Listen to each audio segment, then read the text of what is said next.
앞뒤 보러 같이 인사합니다. 주님 이 자리에 계십니다.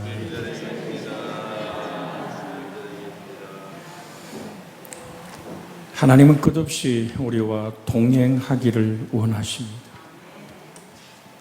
나 있는 곳에 너도 있어야 한다고 말씀하시는 주님. 그 은혜가 성령 안에서 하나님과 내가 만나지는 축복의 매 순간들이 되어지기를 주 예수님의 이름으로 축복해 드립니다. 오늘 성령 세례에 대한 약속, 세례 요한이 마지막으로 우리에게 제시하는 메시지는 예수 그리스도입니다.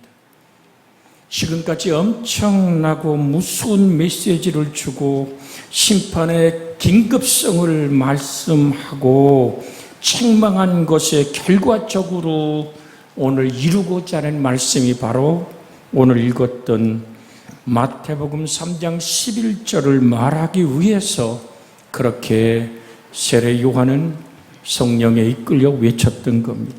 나는 너희로 회개하기 위하여 물로 세례 베풀거니와 내 뒤에 오시는 이는 나보다 능력이 많으시니 나는 그의 신을 들기도 감당하지 못하겠노라. 그는 성령과 불로 너희에게 세례를 베풀 것이요라고 말씀하던 이 말씀. 여기서 세례 요한은 자신이 예수님의 종보다도 더 못한 위치에 있는 사람이라고 고백하고 있습니다. 그 당시에 다른 사람의 신을 두는 사람은 종이었습니다. 세례 요한은 자기를 가리켜 예수님의 신을 들기도 감당치 못할 자라고 말하고 있습니다. 그러면서 예수님은 불과 성령으로 세례를 줄 것이라고. 그래서 내가 주의 주는 이 회개의 물세례는 정말로 오실 주님의 세례를 위한 준비 작업에 불과하다. 주님이 베푸는 성령과 불로 세례를 주시는 그 능력의 주님을 맞이할 수 있는 준비의 물세례라고 선포하고 있는 것입니다. 그렇다면 성령 세례와 불세례는 무엇일까요? 이것은 구약의 두 말씀을 인용한 것인데 성령 세례는 요엘 2장 28절과 29절에 있는 말씀하는 걸 처음으로 얘기합니다. 그 후에 내가 내 영을 만민에게 부어주리니 너희 자녀들이 장래일을 말할 것이며 너희 늙은이들은 꿈을 꾸며 너희 젊은이들은 이상을 볼 것이며 그때 내가 또 내 영을 내 남종과 여종에게 부어주리니. 바로 이 말씀을 지금 인용한 것이고 이것이 성령 세례에 관한 하나의 인용되었던 말씀입니다. 불세례는 말라기 3장 2절에서 5절에 있는 말씀을 인용하고 있습니다. 그가 임하시는 날을 누가 능히 당하며 그가 나타내시는 때에 누가 능히 서리요. 그는 금을 연단하는 자의 풀과 패백하는 자의 잿물과 같을 것이라. 그가 은을 연단하여 깨끗게 하시는 것 같이 앉아서 레위 자손을 깨끗게 하되 금과 은같이 그들을 연단하리니 그들이 공의로운 제물을 나 여호와께 바칠 것이라. 그때 유다와 예루살렘의 봉헌물이 옛날과 고대와 같이 나 여호와께 기쁨이 되려니와 내가 심판하러 너에게 임할 것이라. 점치는 자에게와 간음하는 자에게와 거짓 맹세하는 자에게와 품꾼의 싹사에 대하여 억울하게 하며 과부와 고아를 압제하며 그 나그네를 억울케 하며 나를 경외하지 아니하는 자들에게 속히 증언하라. 만군의 여호와의 말입니다. 이 말씀을 인용해서 세례 요한은 우리에게 회개의 세례를 물세례를 주려고 왔지만 이 세례를 통하여서 우리들이 진짜 받아야 할 세례는 성령의 세례요 불세례라고 말하고 있습니다. 오늘날 교회가 능력이 없는 것은 물세례만 알기 때문입니다. 머리로만 예수를 믿기 때문입니다. 성령의 세례와 불세례를 받지 않았기 때문에, 이것에 대해 무지하기 때문에 교회가 방향을 잃어버리고 때로는 오늘 무지함의 삶 속에서 하나님을 영원하게 하지 못할 때가 있는 것입니다. 예수님은 참 하나님이시지만 참 사람의 몸을 입고 오신 이성을 가졌기에 마태복음 12장 28절에 이렇게 주님은 선포합니다. 예수님을 향해서 귀신 들렸다라고, 저가 바알세불을 힘입어 귀신을 쫓아내는 것이라고 사람들이 예수님을 조롱할 때 주님은 이렇게 외치십니다. 같이 한번 28절 읽습니다. 그러나 내가 하나님의 성령을 힘입어 귀신을 쫓아내는 것이면 하나님의 나라가 이미 너희에게 임하였느니라. 전능하신 창조자이신 성자 하나님이 사람의 몸을 입고 이 땅에 오셨기에 세 가지 광야에 이끌려 세 가지 시험을 마귀에게 당하여 우리에게 모든 마귀의 권세를 무너뜨릴 수 있는 은총의 길을 열어주신 그 주님은 참 사람, 그는 참 하나님이지만 그는 근본 하나님의 본체시지만 하나님과 동등됨을 취할 것으로 여기지 않고 종의 형체를 가졌기에 십자가에 죽기까지 복종하신 그리스도의 순종의 역사 속에서 또 하나의 순종의 모습은 내가 하나님의 성령을 힘입어 라고 분명하게 주님은 말씀합니다. 귀신이 쫓겨나가고 병든 자가 일어나면 눈먼 자가 눈을 열고 안지방야 걷고 뛰기도 하며 주께서 원하시면 저를 깨끗게 할 수 있나이다라고 원하는 문둥병자의 손을 얹고 말씀하기를 내가 원하는 이 깨끗함을 받으라 하시던 주님의 치료의 사건 뒤에는 내가 하나님의 성령을 힘입었다라고 분명하게 말씀하고 계시는 겁니다. 사랑하는 여러분, 그래서 여러분과 제가 이 성령의 놀라운 은총에 잠겨지는 세례란 말은, 뵙티저란 이 말은 잠긴다는 겁니다. 이것은 강력하게 나를 이끌어 가시만에 내가 함께 한다는 말씀입니다. 그래서 주님은 보혜사 곧 아버지께서 내 이름으로 보내실 성령, 그가 너에게 모든 것을 가르치고 내가 너에게 말한 모든 것을 생각나게 하시리라. 우리가 성령의 놀라운 은혜를 힘입어야 될 이유를 설명하고 있습니다. 사도행전 2장 4절에는 그들이 다 성령의 충만함을 받고 성령의 말하게 하심을 따라 다른 언어로 말하기를 시작하리라. 은사적인 방언의 은사를 말할 뿐 아니라 이것은 무엇을 말하는 것입니까? 예수님을 나의 구세주라고 고백하는 이 땅에 구원받은 자의 고백과 찬양이 새 방언을 말하는 것이고, 새로운 언어가 여러분과 저의 입술에 터져나기를 주의 이름으로 축복해 드립니다. 그래서 로마서 14장 17절에는 하나님의 나라는 먹는 것과 마시는 것이 아니 오직 성령 안에 있는 의와 평강과 희락이니라.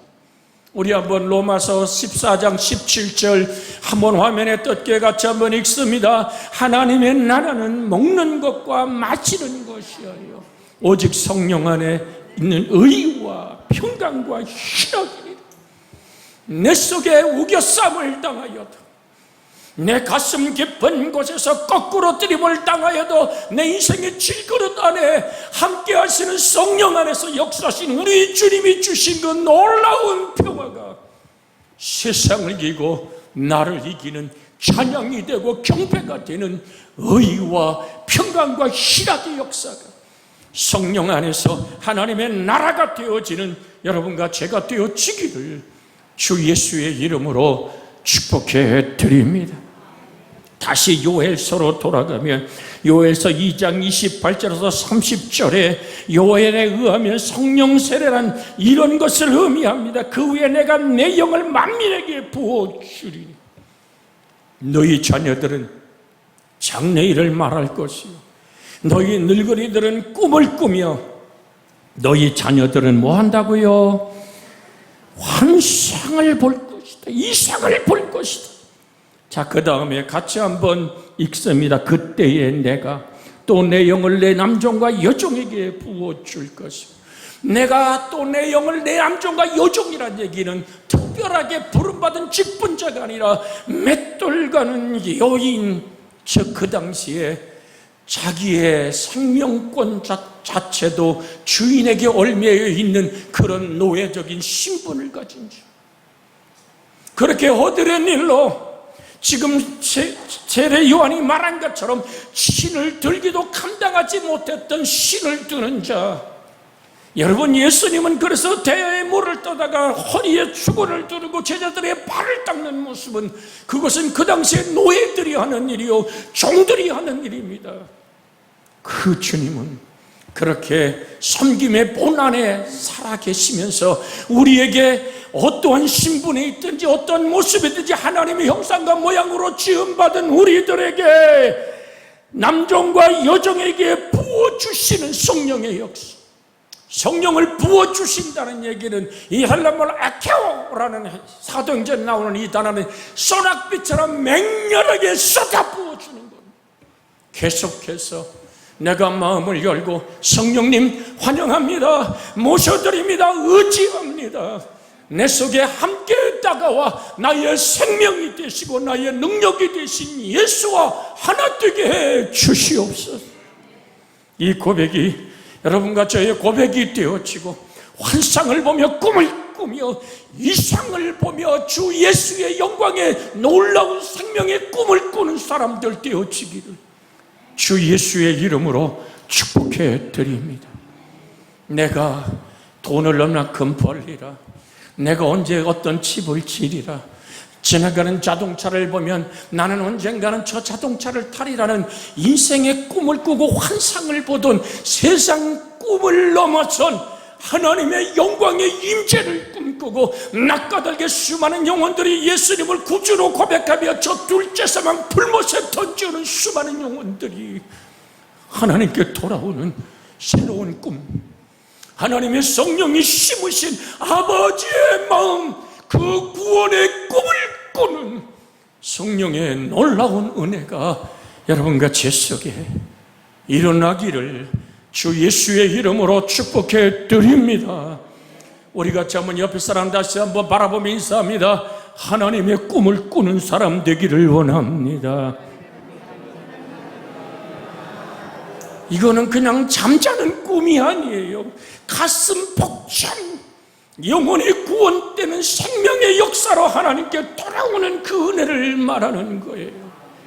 저는 지금도 가슴속에 설레었던 것은 오늘 모든 목회자들과 함께 중국 땅을 밟기 시작했죠. 그러면서 저 내몽고 땅 심양에서 광약길을 지내서 사막길을 지내서 7시간을 차를 렌트해서 달려가 만난 통로라는 그 모래밭에 세워진 그 도시에 들어가서 집의 문을 두드립니다. 전도 방법이 거기는 다른 게 없더라고요. 조국에서 왔습니다. 그러면 누구든지 조선족들은 문을 다 열어요. 어떻게 왔냐고. 당신에게 생명의 소리를 전하러 왔다고.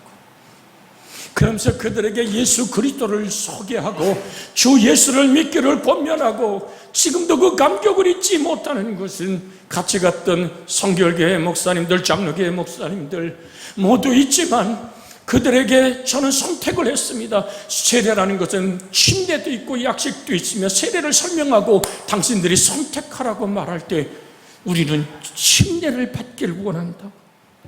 버스를 대절해서 아무도 없는 강변으로 가서 그들이 그 강변하고 절벽이 깊었어요. 내려갔더니 모든 목사님들 밖에 계시고, 제가 물에 들어갈 때 그 이 목사가 세례를 다 줘. 그때 28명의 참 몽골 땅에서, 내몽고 얘기입니다, 예수 그리스도를 구주로 고백한 그들을 세례를 주는데, 나는 주와 함께 죽는 거요 할 때 아예 죽어서 머리다 뻣뻣하게 물속에 들어가려고 나오는데, 그래도 하나님이 덩치를 준 이유가 있더라니. 그들을 받아서 물속에 집어넣고 그리스도와 함께 죽고 그리스도와 함께 살았습니다. 물이요 뿌여, 바닥이 깨끗하지 않으니까 뿌연 물속에서 올라오는 그들에게 그리스도 예수 이름으로 기도할 때 그들이 예수님을 주로 고백하며 나도 이제 예수 그리스도로 세례받은 하나님의 사람이라고 그렇게 기뻐하는 모습을 볼 때, 오 하나님, 이것이 성령 안에서의 희락입니다. 하나님의 구원이고 기쁨입니다. 그곳에 예배당을 하나 오늘 사서 마련하고 그 아름다운 성전이 하나님의 은혜로 이루어졌기에 은혜 통역교회라고 붙여 아름다운 교회가 성립되는 모습을 보고, 제가 전임지에 있을 때 들어간 일입니다마는 그때는 주일을 거기서 지내고 왔습니다. 오늘 나눴던 떡과 잔의 성찬을 갑자기 마련할 수 없어서 포도주를 큰 양푼에 담고 무교병을 굽는 법을 가르쳐 그들에게 떡과 잔을 나누며 예수의 생명의 하나 뜬 자의 고백을 외칠 때 저는 그들의 뺨에 흘러내리는 눈물을 봤습니다. 오늘 사랑하는 여러분, 우리 주 예수 그리스도의 성령이 아니면 예수 그리스도를 주라고 시인할 수가 없잖아요. 고린도전서 12장 3절에 보면 그러므로 내가 너희에게 말하노니 하나님의 영으로 말하는 자는 누구든지 예수를 저주할 자라 하지 아니하고, 그 다음에 같이 한번 또 읽을까요? 또 성령으로 아니하고는 누구든지 예수를 주시라 할 수 없느니라. 할렐루야. 제가 저번 주에 맥주 감사절을 얘기하며 그것은 천열매를 드리는 거라, 천열매의 현대적 의미는 여러분의 첫사랑을 회복하여 하나님 다시 한번 나의 삶을 하나님께 봉헌해 드리는 은총의 열매, 정령 성령의 역사는 그렇게 우리 속에 임하는 것입니다. 그래서 요한복음 14장 16절로 17절에 성령이 임하시면 이런 역사들이 일어날 것이다. 또 다른 성령인 또 다른 보혜사의 성령을 보낼 것이라고 말하지 않습니까? 같이 한번 읽습니다. 내가 아버지께 구하겠으니 그가 또 다른 보혜사를 너희에게 주사 영원토록 너희와 함께 있게 하리니. 할렐루야. 그는 누구라고요? 그는 진리의 영이라. 세상은 능히 그를 받지 못하나니 이는 그를 보지도 못하고 알지도 못함이나 그러나 너희는 그를 아나니 그는 너희와 함께 거하시며 너희 속에 계시겠음이니라. 내 주 예수 그리스도를 영접하여 그 이름을 믿는 순간에 나도 모르게 생명의 성령의 역사는 여러분 속에 계시는 거예요. 다른 보혜사란 얘기는 알로스 파라크레투스라는 헬란말을 쓰는데, 제가 헬란말을 쓰는 이유가 뭐냐면 알로스란 단어는 다르다는 것은 늘 드립니다만 제가 가진 성경책과 우리 설중식 장로님이 가진 성경책이 우리 모양은 달라요. 그러나 본질은 똑같은 성경인 것과 같이 다른 보혜사. 중요한 얘기입니다. 저 이만희가 자기가 보혜사라고 떠들어대지만 그는 진리의 영인, 보혜사는 진리의 영이라고 말합니다. 다른 보혜사란 얘기는 예수님과 본질이 같은 삼위일체 하나님인 성령을 가리켜 말씀하는 것입니다. 진리의 성령. 저는 조선일보로 세상의 모든 걸 읽습니다만 요즘 끝없이 신문에 나고 있는 또 다른 하나의 그 여인이 자기가 또 보혜사라고 주장하는 글들을 써내려가는 걸 보면서 오호, 이 사람이 정말 성경을 모르는구나. 우린 예수 그리스도 안에 돌아와야만 될 줄로 믿습니다. 여러분, 육체를 입은 보혜사가 있다면 그분은 예수 그리스도 한 분입니다. 다른 보혜사, 성자 하나님, 성부 하나님, 성령 하나님, 본질이 하나이신 하나님이 위격이 다른 그 하나님의 모습으로 나타나기에 우리는 그것을 삼위일체라고 말합니다. 삼위일체의 이 모든 교리를 부정하는 자는 이단입니다. 우린 정신을 차리고 주의 성령의 진리 안에서 내 속에 계신 성령 안에 우리 주님이 함께하며 우리를 날마다 자유케 하시는 그 은혜를 경험하기를 주의 이름으로 축복해 드립니다. 진리의 성령이 오시면이라고 분명하게 요한복음 16장에 말합니다. 요한복음 16장 13절에서 15절에 보면 그는 그러나 진리의 성령이 오시면 그가 너희를 모든 진리 가운데로 인도하시리니. 그가 스스로 말하자고 오직 듣는 것을 말하며 장래를 너에게 알리시리니 그가 내 영광을 나타내리니 내 것을 가지고 너에게 알리겠음이니라. 무릇 15절 같이 읽어볼까요? 무릇 아버지께 있는 것은 다 내 것이라. 그러므로 내가 말하기를 그가 내 것을 가지고 너에게 알리겠으니 진리의 성령이 오십니다. 주님은 요한복음 8장 32절에서 뭐라고 말씀합니까? 진리를 알지니 진리가 너희를 자유케 하리라. 우리 한번 이 말씀으로 옆에 사람에게 말씀을 서로 전하기를 원합니다.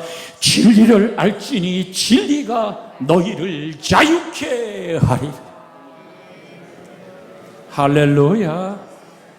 진리. 우리 주 예수가 친히 말씀하길 나는 곧 길이요 진리요 생명이다.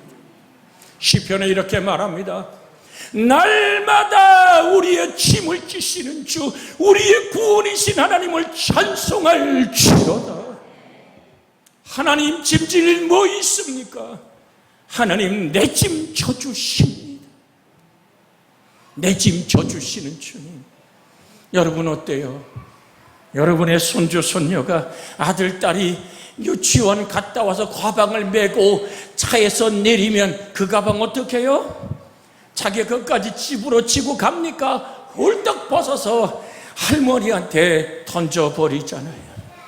할머니가 손주 손녀의 짐을 가방을 들고도 흐뭇한 이유가 뭡니까? 사랑이기 때문입니다. 주님은 오늘 말씀하십니다. 수고하고 무거운 짐진 자들아 다 내게로 오라. 내가 너희를 편히 쉬게 하리라. 내가 너를 안다는 얘기입니다. 무엇을 먹어야 될지 무엇을 입어야 될지 정말 저 들포를 꽃처럼 피워내시는 그 주님은 하물며 너희일까 보냐. 하늘 아버지께서는 다 아신다. 그 하나님께 우리의 짐을 맡겨버릴 수 있는 진리의 자유함을 성령 안에서 누리시기를 주의 이름으로 축복해 드립니다. 성령이 임하셔 우리의 보혜사가 되어주시니 우리의 곁에서 끝없이 나를 변론하고 끝없이 나를 사랑하고 끝없이 행복하고 학교에서 문제아가 돼서 부모를 오라 그랬을 때 부모들이 대부분 하는 말이 뭘까요? 선생님 말이 맞습니다. 우리 아이는 문제합니다라고 얘기하는 부모는 단 한 사람도 없어요. 얘는 원래 본래가 착해요. 친구를 잘못 만나 그래요. 이 아이의 선하고 착함을 선생님이 아십니까? 라고 끝없이 막 성질내며 대드는 것이 바로 엄마요. 이게 엄마의 마음 아닙니까? 보혜사란 말은 바로 그렇게 우리의 사정과 형편과 모든 것을 아시며 끝없이 우리를 품어내시는 그 사랑으로 다가와 내 곁에서 나를 끝없이 응원하고 성령이 말할 수 없는 탄식함으로 나를 위해 우짖어 기도하고 그래서 기도가 깊어지면 어떻게 됩니까? 한 의사 선생이 아이를 갖지 못하는 삶 속에 있다가 이제 어떻게 하나님의 믿는 믿음 안에서 아이가 이제 복중에 생겼어요. 그런데 똑같은 의사로 모든 결론을 봤을 때 아이를 복중에서 사망하여 끊어내지 않으면 산모가 죽는다라는 결론이 나왔어요. 그래서 밤에 철야를 하며 하나님께 부르짖어 기도했다 그래요. 하나님 둘 다 살려줘야지 하나님 계신 겁니다. 하나님 아버지입니다. 내가 하나님께 드렸던 그 모든 시간들, 헌물들, 별 얘기를 다 가득히 하나님 향해서 얘기합니다. 그러다가 주님 둘 중에 하나 살면 누구를 결정해야 되나요? 밤이 깊어지고 시간이 지날수록 아내는 오늘 수술실에 들어가 있는데 주를 향해 울며 마지막 기도한 것은 주님의 말씀이 떠올라 나의 원대로 되지 말고 아버지의 원대로 되기를 원하나이다. 살든지 죽든지 주님이 어떤 선택을 하든지 나는 받아들이겠습니다라고 하나님의 손에 올려드립니다. 하나님의 손에 맡깁니다라고 성령에 이끌리는 기도를 하고 눈물을 닦고 전화벨이 울려도 겁이나 받지 못하다가 이제는 계속 울리는 전화벨을 들어보니까 아이도